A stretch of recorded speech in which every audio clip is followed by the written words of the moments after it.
안녕하세요. 14장 발표를 맡은 사랑해줘 장재영, 정훈영, 방지현, 가수이라고 합니다. 14장은 Evidence Based Medicine, 지역하면 근거 중심 의학에 대한 장인데요. 사실 근거 중심 의학이라는 단어가 생소하기 때문에 먼저 근거 중심 의학에 대해서 쉽게 설명해 보도록 하겠습니다. 계속된 기침과 가래 때문에 잠을 못 이루는 밤이 괴로워 병원 찾았다 가정해 봅시다. 의사는 몇 가지를 묻고 진찰한 후에 컴퓨터를 이용하여 무엇인가를 검색하고 살펴보더니 천식이라는 것을 진단을 하고 그에 따른 약물을 처방하게 됩니다. 이러한 진단의 과정에서 오늘날 의사가 내리는 의학적 의사결정의 배경에 있는 것이 바로 근거중심 의학입니다. 근거중심 의학이 자리 잡기 전 사실 환자의 질병에 대한 의학적 판단은 많은 경우 의사 개인의 임상 경험에 의존해 왔습니다. 물론 의사 개인의 임상 경험은 여전히 병의 진단은 치료에 아주 중요한 요소가 되고 있죠. 하지만 여전히 중요한 의사결정의 요소임에도 불구하고 오직 의사 개인의 임상 경험에 따른 진단 방법은 분명한 한계를 가집니다. 의사들에 따라 같은 질병에 대해 다른 진단을 내릴 수 있으며 어떤 경우 지나치게 과다한 처방을 내릴 수도 있습니다. 일부 병원에서 약한 감기에 항생제를 처방하는 경우를 바로 의사 개인의 경험에 따라 과다한 치료가 이루어진 대표적인 사례라고 할 수 있겠습니다. 근거중심의학은 이러한 한계점을 개선하고자 의사들이 단편적인 임상 경험에 기초한 개인적 식단 대신 확고한 과학적 증거에 기초한 의학적 의사결정을 내릴 필요가 있다는 주장에서 비롯되었습니다. 논문을 지역하자면 근거중심의학, 그러니까 Evidence Based Medicine, 줄여서 EBM은 무작위 대조군 연구를 실시하거나 축적된 의학적 보고들에 대한 메타 분석을 수행하는 작업 등과 같은 세계적인 연구 결과를 통해 얻어진 과학적 근거를 바탕으로 판단자가 자신의 의학적 판단을 검토하는 행위로 정의됩니다. 지금 보이시는 피라미드는 더 에비던스 피라미드로 근거 중심 의학에서 어떤 근거가 우위에 있고 하위에 있는지 보여주는 그런 도식도입니다. 여기서 보시면 알 수 있듯이 전문가의 개인적인 소견이나 개별 증례 보고는 가장 낮은 수준의 과학적 증거입니다. 보다 높은 수준의 증거는 환자 대조군 연구와 코호트 연구로 얻어진 결과이며 그보다 상위에 속한 것이 무작위 대조군 시험, 가장 최상은 이 무작위 대조군 시험들의 결과를 종합적으로 분석한 체계적 문헌 고찰이라고 할 수 있겠습니다. 여기서 나온 몇 가지 단어에 대해서 설명을 드리고자 하는데요. 먼저 코호트 연구는 특정 인자에 노출된 집단을 시간 경과에 따라 추적 관찰하여 노출되지 않은 항문 집단과 질병 발생률을 비교하는 역학적 연구 방법입니다. 무작위 대조군 실험은 연구 대상이 되는 집단을 무작위로 선정한 후 이 중 한 집단의 연구 목적이 되는 약물 혹은 치료를 제공하고 그 집단과 대비될 반대 집단의 위약 효과, 그러니까 위약 처치를 한 후 일정 기간 추적 관찰을 통해 그 효과를 검사하는 방법입니다. 다음 마지막으로 체계적 문화 관찰은 이 같은 대규모 무작위 대조군 시험들을 비롯한 과학적 증거들을 합의된 선정 기준에 근거하여 수집하고 분석하는 작업입니다. 근거 중심 의학의 진료를 수행할 경우 보통 명시된 근거 중심 임상 진료 지침, 영어로 Clinical Guideline에 따라 환자의 상태에 대한 판단과 치료의 선택 등을 결정하게 됩니다. 보이시는 그림은 PTSD, 그러니까 외상 후 스트레스 장애에 대한 근거 중심 임상 진료 지침 가운데 일부입니다. 진료 지침의 공고 수준은 해당 문제에 대한 증거가 과학적으로 얼마나 확고하느냐에 따라 수정되는데 어떤 증거가 과학적으로 얼마나 확고하는가, 그것은 근거 중심 의학 연구자들이 제시한 증거 수준의 위계적 분류에 의해 결정됩니다. 여기서 말하는 위계적 분류라는 것은 앞에서 보였던 그런 피라미드에 따른 분류를 의미합니다.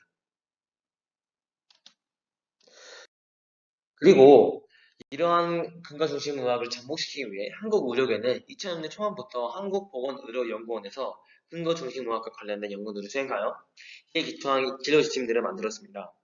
한국보건의료연구원에서는 1번 근거 중심 의학의 발전, 2번 질병에 관한 통계 및 의료학력 개선을 목적으로 설립되었는데 한국보건의료연구원에서는 근거 중심 의학의 바탕에 태반 주사나 글루코사민 등 효능을 검토하여 과학적으로 유의하지 않다는 연구 결과를 보고하기도 하였습니다. 그렇다면 현대의학에서 우리가 근거 중심 의학의 중요성을 가장 잘 느낄 수 있는 부분은 바로 근거 중심 의학과 인공지능의 합하여졌을 때입니다. 바로 이제 왓슨 폰 콜러지라고 하는데요. IBM사에서 만든 인공지능 기계로서 근거 중심 의학이 추구하는 어떤 그런 근거들, 그러니까 그런 많은 자료들을 인공지능 AI의 힘으로 실행하는 그런 기계입니다. 현재 IBM 왓슨 폰 콜러지는 가천대 길병원, 부산대병원, 대구 카톨릭대병원, 대구 계명대 동산병원, 고양대병원, 조선대병원 이렇게 총 7개의 병원에서 활용이 되고 있고요. 저희가 이런 IBM 왓슨이 어떻게 활용되고 또 어떻게 실제 의료 현장에서 이용되고 있는지 그러한 예를 직접 보여드리기 위해서 동영상을 준비했습니다. 동영상은 다음 링크에 들어가시면 볼 수 있고 동영상의 괴략적인 어떤 내용은 가천대 길병원에서 어떻게 IBM 왓슨이 들어온 것을 평가하고 있는지 지금 실제로 폐암 환자에 대한 IBM 왓슨의 진단과 IBM 왓슨의 같이 진단하는, 협진하는 의사들의 태도 등을 우리가 알아볼 수가 있고요.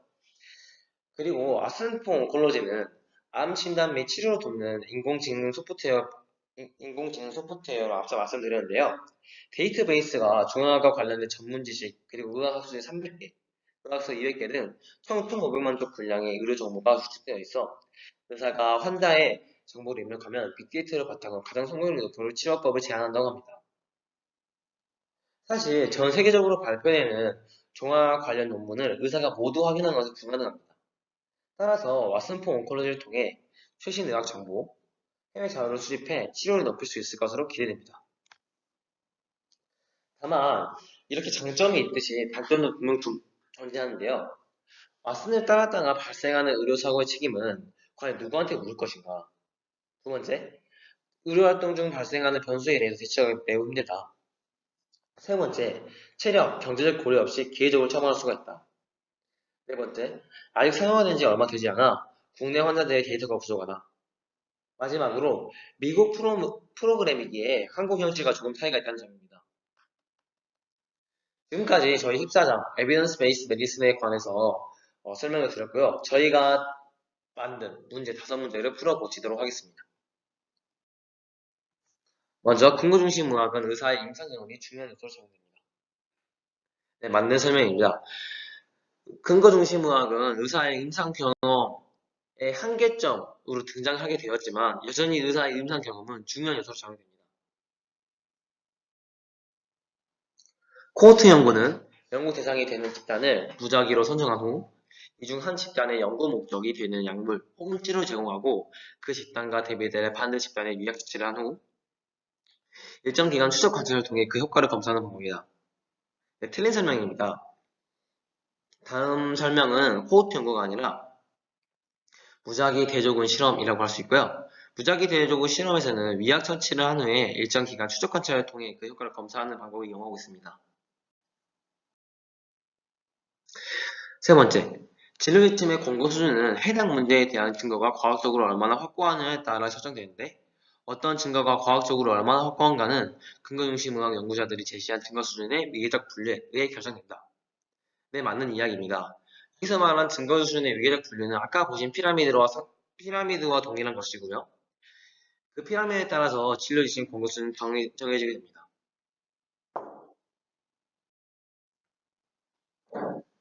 네 번째 문제입니다. 다음층 왓슨의 단점이 아닌 것은? 1번. 왓슨을 따랐다가 발생하는 의료사고의 책임성이 불명확하다. 2번. 의료활동 중 발생하는 변수에 대해 대처하기가 힘들다. 3번. 체력 경제적 고려 없이 기계적으로 처방한다. 3번. 몇몇 병원에서 상용화가 되어 환자 케이스가 많다. 5번. 미국 프로그램이기에 한국 형식과 조금 차이가 있다. 네, 답은 4번입니다. 왓슨의 단점은 몇몇 병원에서 아직 상용화되지가 않아서 환자 케이스가 적다는 점을 줄 수가 있는데요. 따라서 답은 4번이 되겠습니다. 네, 마지막 문제입니다. 다음 중 IBM 왓슨이 도입되지 않은 병원은? 1번 가천대 길병원, 2번 부산대병원, 3번 대구 카톨릭대병원, 4번 광주 조선대병원, 5번 순천향대 천안병원. 네, 답은 5번입니다. 순천향대 천안병원에서는 아직 IBM 왓슨이 도입되지 않았습니다. 저희 지금까지 14장 에비던스 베이스 메디슨에 관한 설명을 드렸고요. 저희가 설명드렸던 것처럼 현재 에비던스 베이스 메디슨은 인공지능 왓슨에 적용되어서 많은 부분에 이용되고 있습니다. 따라서 추후 의료 환경에서 14장 근거 중심 의학은 큰 화두가 될 것으로 보이며 이상 저희 14장 사랑해줘 발표를 마치도록 하겠습니다. 감사합니다.